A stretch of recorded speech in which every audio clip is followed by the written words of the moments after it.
एशियाई बाजारों से कर लेते हैं और गिफ्ट निफ्टी से जो शुरुआती संकेत मिल रहे हैं वो पॉजिटिव हैं। 22,700 के ऊपर गिफ्ट निफ्टी इस वक्त दिखाई दे रहा है। और बाकी सभी इंडाइसेस भी देखेंगे तो वहां से भी शुरुआत अच्छी ही दिखाई दे रही है। सभी के सभी इंडाइसेस हरे निशान में हैं। कोरिया के बाजार आधा % ऊपर, चीन के बाजार में भी आधा % की तेजी है।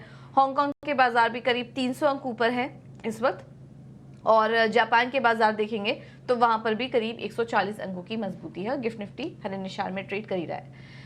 तो यहाँ से तो पॉजिटिव संकेत हैं। लेकिन दुनिया भर के बाजारों पर अगर नजर डालें तो एशियाई बाजारों में कल भी हमने देखा कि जो क्लोजिंग हुई वो कमजोरी के साथ ही हुई। डाउ जोन्स में 300 अंकों की गिरावट देखने को मिली है। S&P 500 आधा % और नैस्डैक भी 1% नीचे कल बंद हुआ। काफी सारे स्टॉक स्पेसिफिक एक्शन हमने देखे कल के दिन। सेल्स फोर्स में 20% की गिरावट आई, जिससे कि डाउ जोन्स में दबाव था और 2004 के बाद यानी कि लगभग 20 साल बाद सेल्स फोर्स में हमने देखा कि इस तरह की गिरावट आई है, क्योंकि नतीजे काफी कमजोर थे। टेक शेयरों की बात करें तो एनवीडिया और माइक्रोसॉफ्ट में 3% की गिरावट थी। अच्छे नतीजों के बावजूद हमने देखा कि डेल टेक्नोलॉजीज में 16% की गिरावट देखने को मिली। और अक्टूबर 2023 के बाद माइक्रोसॉफ्ट के लिए सबसे खराब दिन था। कल बड़ी गिरावट वहां पर भी देखने को मिली है। अब पीसीई के आंकड़े आएंगे, यानी कि पर्सनल कंजम्पशन एक्सपेंडिचर के आंकड़े आएंगे। उस पर दुनिया भर की बाजार की नजर टिकी हुई है। और उसके पहले ही हम देख रहे हैं कि बाजार में थोड़ी नर्वसनेस है यूएस के अहम डेटा आने से पहले।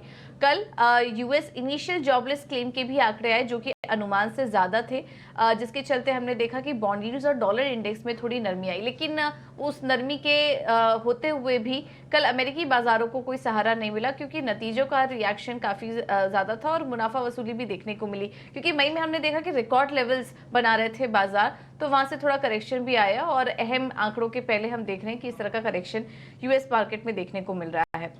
अब आज जो पीसी के आंकड़े आएंगे वो काफी इंपॉर्टेंट होंगे। उसके बाद क्योंकि जून में पॉलिसी भी है, फेड पॉलिसी भी है, तो उस पर भी नजर बनी रहेगी और एक डायरेक्शन देगा ये आंकड़ा कि फेड पॉलिसी का रुख कैसा हो सकता है। अनुमान ये है कि अप्रैल महीने में पीसी का आंकड़ा, कोर महंगाई का आंकड़ा, जिसको कि फेड काफी क्लोजली वॉच करता है, वो 2.7 रहने का अनुमान है।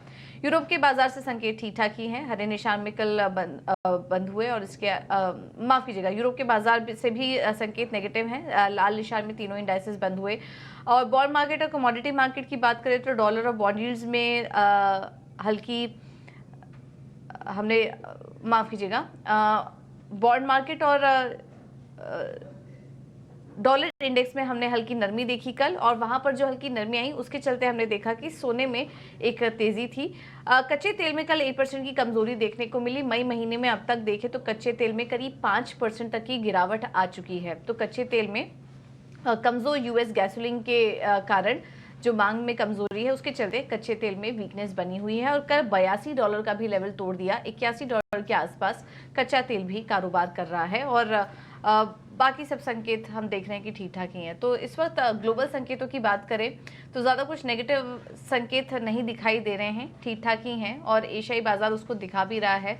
सभी के सभी इंडेक्सेस फिलहाल हरे निशान में कारोबार कर रहे हैं। एक बार एफआईआई और डीआई